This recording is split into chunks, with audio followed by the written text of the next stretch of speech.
I'm Jimmie Johnson, and you're watching The American Athlete.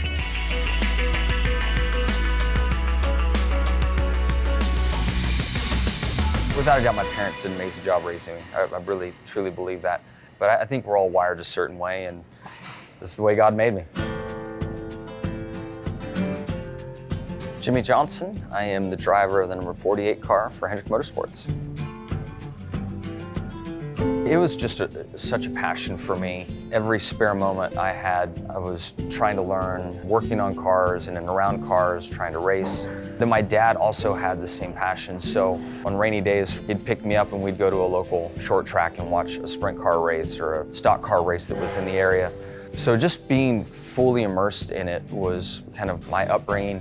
Then as my professional career took off and I had a chance to be around people that could really teach me about the dynamics of the car, I kind of developed my own strategy, my own way. And then when I had my chance, put that all into play.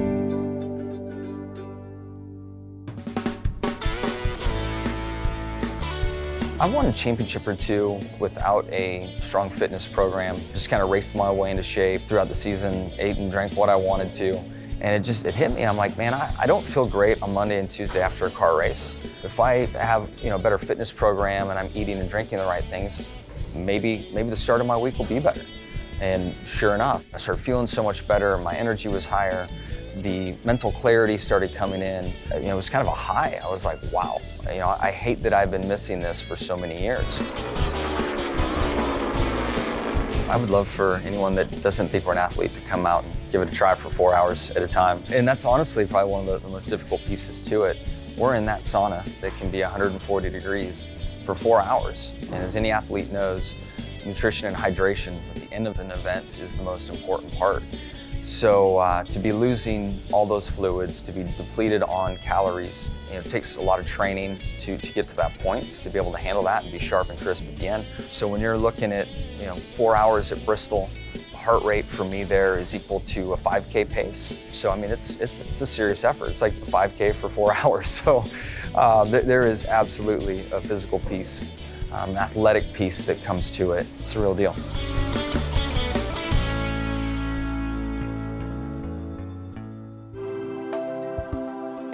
I was a late adopter to social media. I recall when blogs first started, I was all excited to go on my blog and read, and I quickly found out that not many people take the time to say something nice. Eventually, I was on Twitter, consuming my news, consuming other information, following a few other people, and I got into the rhythm of it and then started there. I have honestly found it to be very useful for me because when I go to the track, I'm so zeroed in and so focused on what I need to do that I guess I don't give the best interview on TV or radio or to a journalist. And there was this whole thing for a while that I was kind of robotic and too vanilla, but people only saw that work side of me, and I take my work very seriously. So social media has been a great outlet for me to show, the rest of my life. Yeah, I think I was just kind of lucky as far as my age and my generation of driver. I know a few drivers not much older than me grew up in a different environment and really struggled with the way racing works today. You have to handle yourself a certain way and you have to be a team player from Monday to Sunday, and then Sunday you worry about yourself. And some of my friends that are older than me just weren't wired that way.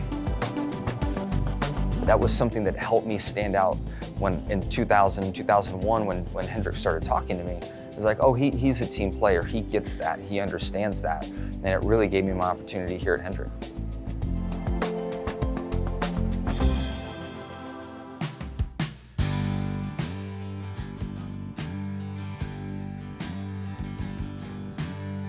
My wife and I started the Jimmie Johnson Foundation 12, 13 years ago.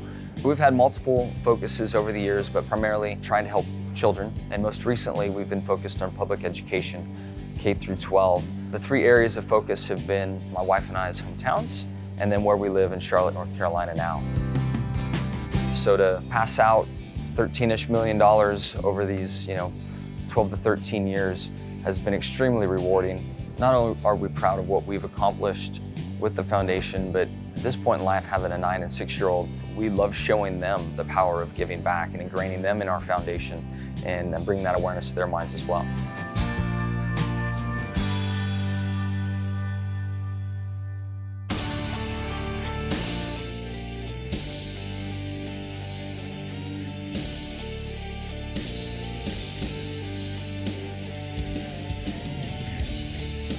There is no doubt that when I look at where I started in El Cajon, California, 5 years old racing dirt bikes, to winning my first championship in '06, that journey, and that was the toughest part for me. Overcoming the vehicle, going from dirt to asphalt, my parents not being able to afford to take me racing, and my ascension really depended on people believing in me, giving me a chance.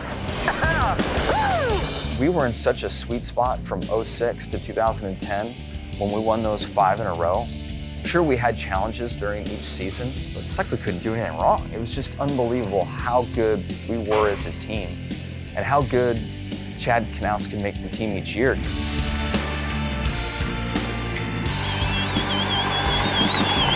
Jimmie, congratulations. Looking forward, I really want to challenge myself in 2020 to let in what we've accomplished, because I feel as a competitor, you always look forward to the next week, the next race, the next thing, and it's not allowed me to let in what we've accomplished.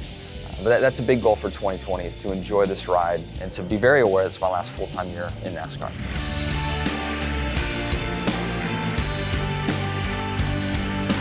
I am so blessed and fortunate to have my passion and hobby turn into a career. I mean, not many people get to experience that in life. I have chased this my whole life. I tried to go to school for a couple semesters after high school, tried to go to junior college, and the racing kept calling, the travel was there, and I had a fork in the road at that point and chased racing. And it's provided so much for me, and I can't believe that, honestly, I've been racing professionally. This is my 30th year racing professionally, and it's just mind-blowing to think that that's the case.